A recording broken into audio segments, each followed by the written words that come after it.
Welcome back to Arena of the Contest. Flying06 here, continuing this PvE tier video series. I hope you guys have been enjoying it so far. Today we are going to be continuing on with our tier system into tier rank B. Before we jump into that though, I wanted to bring up one important point, and this is specifically from some feedback I've gotten from some viewers, and specifically it's around maybe clarifications, but then also a few missteps on the word choice that I've used before. So some of the previous heroes I've mentioned about doing some of their abilities where they're, essentially the effect is blocked by an Overlord perk, basically being useless. Just to clarify, if we look here at the Overlord perks, you'll see that bullet point 2, if any power or effect would control them or copy, negate, or remove one of their attacks, they deal 12 damage instead.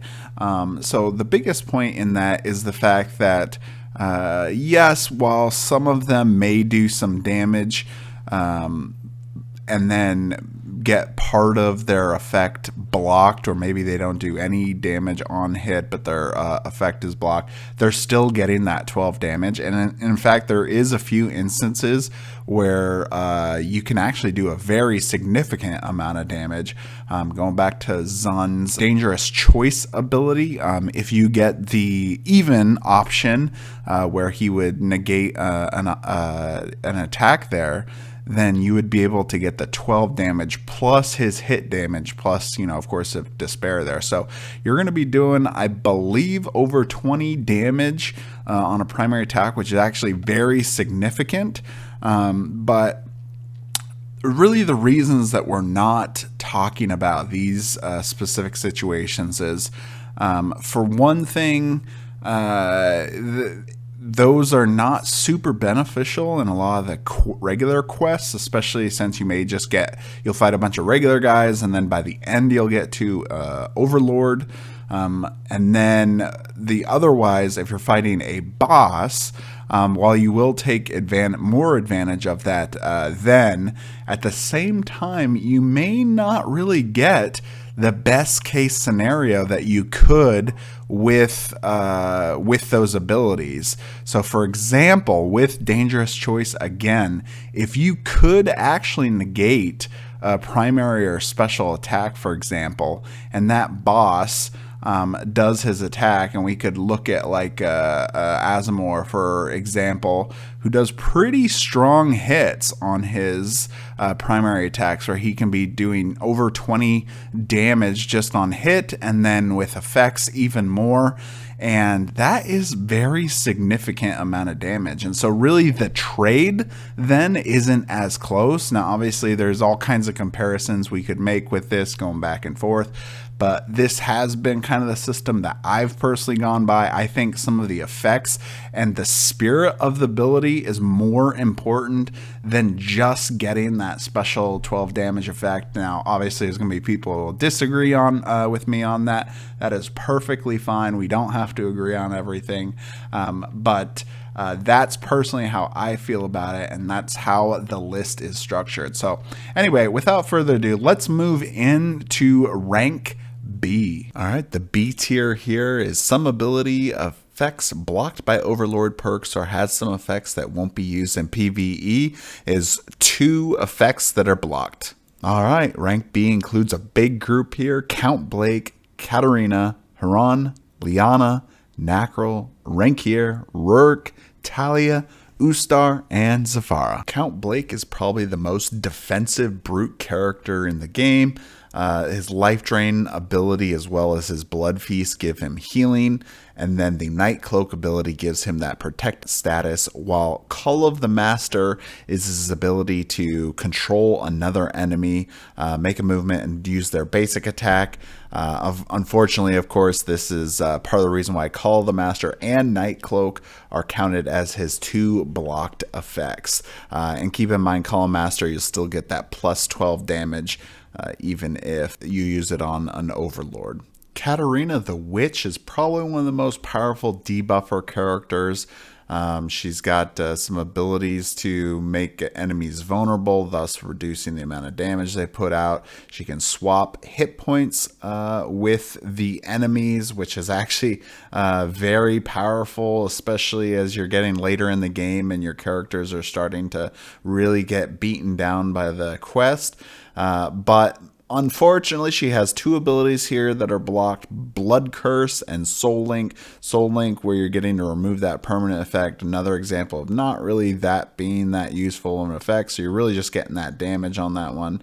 And then Blood Curse in itself is actually a great ability, especially on normal mobs, but against Overlords, not very useful. The reason I say that is we look here at the Overlord perks at the bottom. If the Overlord ends up missing their strike, they actually get to roll again and do -3 damage, but basically it's just less chance for the enemy to actually miss the attack. Haran, the Shapeshifter, is actually the only special that is included in this list, partially for two reasons. One is the Emperor is not actually supposed to be used in the PvE campaign, and the Dragon Queen character actually came out after AtC Arena of the Contest came out, and I don't believe she's technically supposed to be used in the campaign either. Obviously, you can if you want, but I did not include her or the Faceless Emperor. It just includes Haran here. Haran's two abilities, 500 Faces and Clone, are the abilities that are blocked here for him. The primary attack, copying primary attack on 500 Faces is actually probably better on an Overlord, because at least you're going to get that 12 damage on one attack roll, versus actually the normal effect is a little bit more even difficult to get, because you have to roll against it originally, get to copy, and then you have to roll a second time to actually use that copied effect. Meanwhile, Clone is actually really not good, because you're copying a special attack, which we've mentioned before, doesn't come up a lot. So really the biggest benefit you're getting there is that 18 hit points. But otherwise, Change Shape almost could have been considered a third for him, except for the fact that basically you get to choose any condition that you want to apply. So there is a way to potentially avoid the block conditions with that one. And then, of course, Monstrous Form, just basic damage, and that's it. So Haran does have some issues in PvE and even some in PvP, but good news coming is that because of the last campaign, Haran and the Emperor are actually getting improved and getting their abilities reworked. So it is a very good potential that Haran could be significantly better after Dragora gets their hands on them to rework these abilities. Lyanna the Pirate is probably one of the most unique tacticians. She's a very interesting character where she can put some powerful debuffing effects and essentially a counter attack ability, and she's got some pretty good damage within certain ranges. But there is two abilities here she's getting blocked by: the weakened effect from Blackwater Taint, and then Maelstroms, the removing that permanent effect, just not really as useful in PvE. But getting that +2 bonus to your roll is actually really, really good. Even though the effects may not be quite as exciting, you get hastened or slowed, which is still good, but otherwise, other than the damage and that benefit roll, there's not much else going on there. Tie to Blood is actually a very strong effect, as long as you can position it right, and it's not as hard in PvE as it is in PvP to do, so there is that. And then Revenge of the Seas, if you can set it up just right, you can do a counterattack ability, which is fantastic. Blackwater Taint is probably one of the most underutilized abilities, at least for PvP, where basically you get to make an enemy immune to new effects from itself or its allies, which is actually really good in PvP. But in PvE, that doesn't really do much, because that's really not happening at all, and then that weakened effect. So anyway, that is it for Lyanna. Nekral, the Death Knight, great character for pulling enemies or being right on top of them, and unfortunately he's got the two abilities: Evil Sword here with Toughened, which of course is blocked, and then the Creeping Darkness, which is an interrupt ability. Only on primary attacks as well. All the tanks' interrupts are exactly the same in this way. But negating that attack, that of course will not work on an Overlord. But you still get to move your square adjacent, which can be still pretty beneficial. And then, of course, you're getting that 16 damage on hit, plus that 12 damage from negating the attack. But overall, Necral, great character, can do some pretty cool damage. He does have an HP block, which really isn't going to see a lot of use there, but that vulnerable help reduce the damage and really make him a focus instead of maybe your more damage dealers or your healer characters. Renkier, the Dragon Avenger, one of the most versatile characters and especially bruiser characters in the game. He's got some tanking abilities, he got some damage abilities, he's got resurrection skill, and if he has the mark of death on a character, he's going to do some increased damage. But unfortunately, that mark of death does get removed and can't be really transferred to anybody else, so that isn't great. And then the Searing Vengeance there, one of the cursed statuses, which of course great on regular characters, not good on overlords, as does not apply to them. But overall, Renkier is still a fantastic character. He's got a lot of consistency, so even if you seem like you're going to be missing a lot, he's a great character to have on your team, because even if he misses with Searing Vengeance, for example, you're going to get 10 residual damage instead of the normal 5, and you can tank some damage with Dragon Blood while increasing your chance to actually get that attack. So, and then of course, Life Explosion is actually 40 hit points, which is really, really strong. And even if you miss, you're getting that 20. Mark of Death. Best thing about it is if you miss that, you don't actually lose the special. So Renkier, fantastic character, my personal favorite, but still he is bogged down by 2 effects there. Rurt, the warrior, definitely the most defensive tank out of all of the tank characters. He's got the Iron Wall ability where he can do some damage but then be immune to all damage and effects from enemies.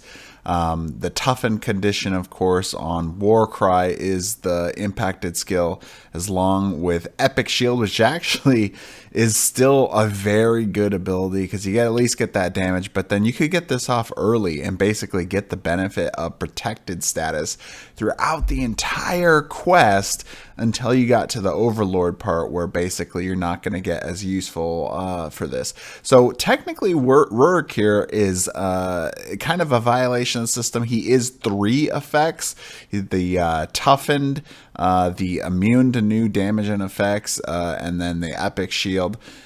So this one's just a little bit off just because he is so powerful. An Epic Shield can be used and benefited from most of the entire quest. It's just so good. And then Crushing Blow, being able to make somebody slowed, and basically he's forcing somebody to pretty much probably be able to attack him. And then Warcry, in expanding that influence for his passive. Rurt, a fantastic tank, and our slight variation on the rules here, where he is still in rank B, but with 3 effects. Talia, the druid, probably considered the best healer character out of all of the characters in the game. Incredibly powerful specials with Spring Seeds, being able to either heal an individual significantly with 32 hit points or split it up between 2 different characters. The one effect there is that removal of that permanent. You're not going to see much use of that, so that's one of hers there. Breath of Life, of course, getting a resurrection skill with 35 hit points is a good, healthy amount there to sit any ally with. And then going on to Nymph's Kiss. That effect, the second effect of Nymph's Kiss, is so powerful, where you can make somebody hastened and blessed. basically you can get the shooter out of the fight without needing to take any reaction attacks. So good, and you can give a heal to that same character or somebody else. So good. But Shield of Flowers is that ability where you make somebody immune to damage from the next primary attack that hits it. That is still an incredibly powerful ability on the regular quest, but not so much against those overlords. Overall, Talia, a fantastic character. She easily could be a rank A or even S character. She's just so fantastic, and people love this character. We see her in so many of our games. Ustar, the necromancer, probably the most controversial character in this tier. Technically, he really only has one ability that's kind of impacted with that cursed on Life Siphon. On Death Ray, he gets to remove from an enemy within range all temporary effects applied by your enemies, which really doesn't happen at all, which is kind of why he's in that B tier, because it's technically 2. But the rest of his abilities really rely on his allies being dead. And unfortunately, in Arena of the Contest, it's very much a team composition type of game. So there's really not a lot of synergies that work very well with him. You know, because you wanting your allies dead, it just doesn't play very well. So unfortunately, I have him at the B tier, but I could easily see him being way lower on the tier C, D even. But he was placed here because I can see some possible situations where he could be used if there's the right team compositions, but they're really few in between. There's not going to be a lot of things, but really, so Vengeful Wraith, you get to make dead combatants' primary attack as if they're yours, and then Harvest Souls, you get to heal somebody and then spend your prime action to make one of your dead allies' primary attacks, and then Life Siphon. Really, the best thing about it is you can count the dead enemies as part of that dead combatant up to 4. So really you're doing 10 damage with a heal there. Only heal 6. So that actually is pretty decent. But other than that, Ustar, very much kind of like a solo type healer, which doesn't really play well with how the game is designed. Zafara, the Fallen Angel, a great character in a lot of ways. She's got some healing abilities. She's got probably one of the best resurrection skills because you can get back a special attack with it. But unfortunately, she's got that cursed effect on Purgatory, which really not going to be super useful, especially because you can't pass it off to any other enemies. And then of course not being able to be used on overlords. Now Dark Light is kind of kind of funny because there's a positive and a negative to it. So the target will take additional damage if they don't have special attacks, and like we mentioned before, pretty much nobody does, so you always get that. The other part is that the target can't make special attacks and ignore all helpful conditions on it, which doesn't really ever happen either. So it's kind of like a good and a bad. So really, she's kind of like falls along the line of where it's she's a 1 or a 2, kind of how you look at this one.